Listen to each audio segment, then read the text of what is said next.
বাংলাদেশের জাতীয় সাংস্কৃতিক সংগঠন কলরব এখন দেউলিয়ার দিকে। কেন এই ঘটনাটা ঘটেছে কিংবা কি হয়েছে গালিব বিন আজাদের সাথে, ইনশাল্লাহ আজকের এই ভিডিওটিতে সেগুলো আলোচনা করার চেষ্টা করব। গালিব বিন আজাদ কলরবের প্রতিষ্ঠাতা পরিচালক আইনুদ্দিন আল আজাদের সুযোগ্য পুত্র। মূলত গালিব বিন আজাদের বর্তমান বয়স 17 কিংবা 18 পড়েছে।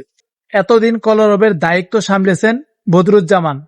তবে এই মুহূর্তে বদরুজ্জামান এইটা অস্বীকার করার চেষ্টা করছে যে কলরব আর হলিটুন দুইটা আলাদা। কলরবের সাথে হলিটুনের কোনো সম্পর্ক নাই। মূলত এই বিষয়টা নিয়েই তাদের মধ্যে চলছে একটা দ্বন্দ্ব, যা আমরা কিছুদিন আগে গালিব বিন আজাদের লাইভে আসা ভিডিও দেখেই বুঝতে পেরেছি।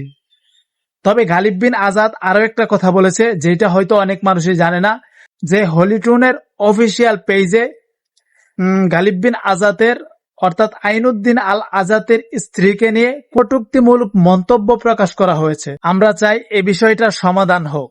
মূলত আপনাদেরকে একটা কথা বলি, লম্বা দাড়ি, লম্বা টুপি, লম্বা পাঞ্জাবি এগুলো দেখেই কখনোই ভালো মন্দ যাচাই করতে যাবেন না। জাস্ট এগুলোকে একটা লেবাস হিসাবে ধরেন আপাতত, কারণ আল্লাহ তাআলা একজন আলেমকে দিয়েই জাহান্নাম উদ্বোধন করাবে, এটা মনে রাখবেন। এই দুনিয়াতে যদি কেউ ইয়াতিমের সম্পদ আত্মসাৎ করার চিন্তা ভাবনাও করে থাকে, তাহলে তার ধ্বংস নিশ্চিত। এই দুনিয়াতে সে নিশ্চিত ধ্বংস হবে।